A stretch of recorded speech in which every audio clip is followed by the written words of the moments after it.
Salam sejahtera Bapak, Ibu, serta saudara-saudari semua. Untuk memulai renungan tentang firman Tuhan ini, mari kita bersatu dalam doa. Tuhan Allah Bapa di surga yang memenuhi hati, akal, dan pikiran kami umat manusia, berfirmanlah kepada kami sebab kami bersedia untuk mendengar, dan oleh pertolongan Roh Kudus mampukan kami agar boleh melaksanakan firman-Mu itu dalam hidup kami sehari-hari.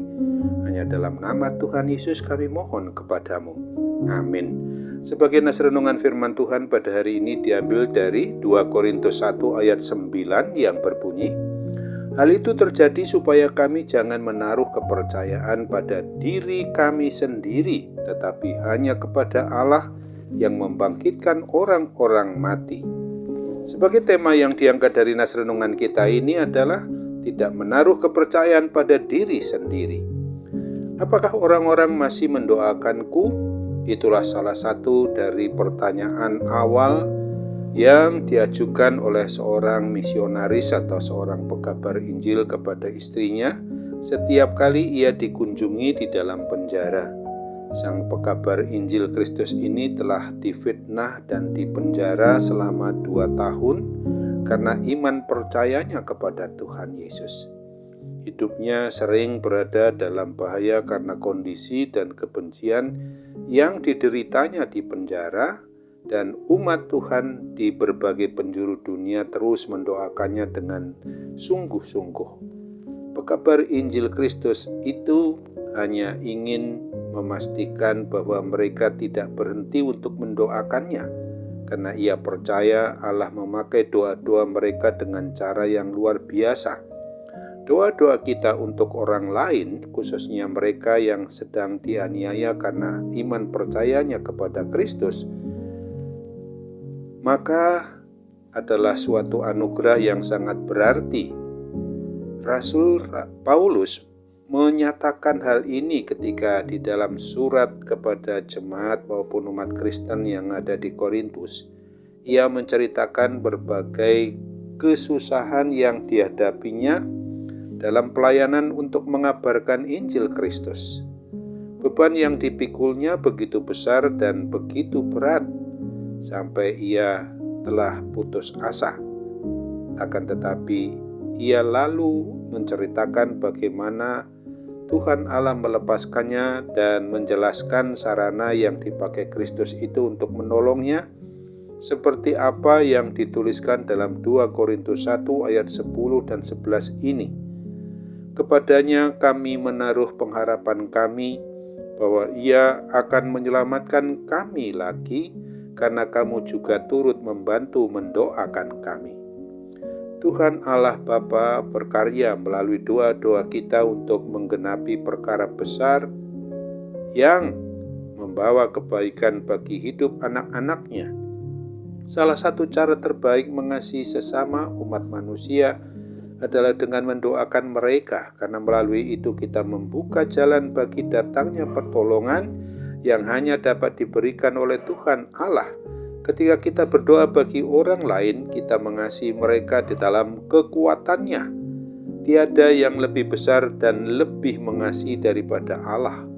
Akan tetapi di dalam melakukan pekabaran Injil keselamatan Kristus dan dalam segala hal yang berkaitan dengan tugas tanggung jawab kita, umat milik Kristus ini haus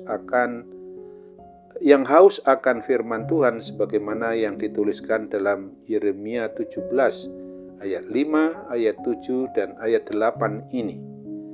Beginilah firman Tuhan. Terkutuklah orang yang mengandalkan manusia, yang mengandalkan kekuatannya sendiri, dan yang hatinya menjauh daripada Tuhan. Diberkatilah orang yang mengandalkan Tuhan, yang menaruh harapannya pada Tuhan.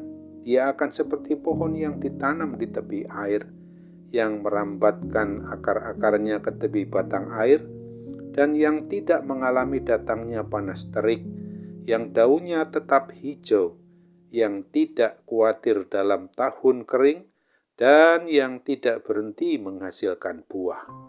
Amin. Mari kita kembali bersatu dalam doa. Tuhan Bapa di surga, terima kasih untuk kebenaran firman-Mu yang boleh mengingatkan kami pada hari ini, supaya kami tidak menaruh kepercayaan pada diri sendiri, tetapi senantiasa menaruh kepercayaan kepada Allah Bapa, hanya kepada Dikau Tuhan Allah Bapa kami saja yang telah membangkitkan orang-orang mati dan yang telah menyediakan tempat bagi kami juga ketika Engkau naik ke surga, untuk suatu harapan yang memang sungguh-sungguh kami pertaruhkan ketika kami dapat bertahan untuk senantiasa boleh mengandalkan hidup yang berada pada jalan kebenaran dan hidup bersama dengan Kristus saja.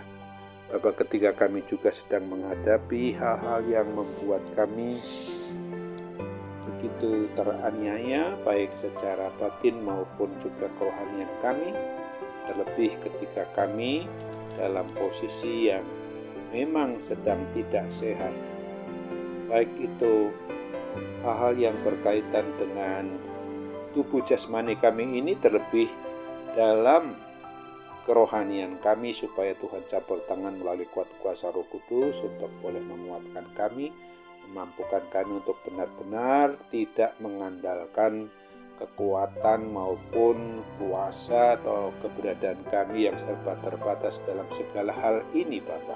Kami percaya Tuhan akan menolong kami dan memampukan kami, dan oleh Roh Kudus itu saja membuat kami dimampukan untuk mengatasi segala macam pergumulan, persoalan, permasalahan apapun yang sedang kami hadapi, terlebih karena sakit penyakit yang bisa saja membuat kami goyah, tetapi dengan mengandalkan pertolongan dari Roh Kudus, kami pasti dapat dilepaskan dari segala hal-hal yang memang membuat kami menderita, tetapi dapat kekuatan yang memang sungguh-sungguh harus benar-benar kami alami, itu semua atas karya maupun pekerjaan Roh Kudus yang membuat kami boleh kuat, teguh, sehat di dalam iman percaya kami kepadamu, termasuk juga tentu saja hal-hal yang berkaitan dengan fisik maupun badani kami. Sambut apalah doa kami dan sempurnakan dan kabulkan Bapa, kami bermohon dalam nama Tuhan Yesus.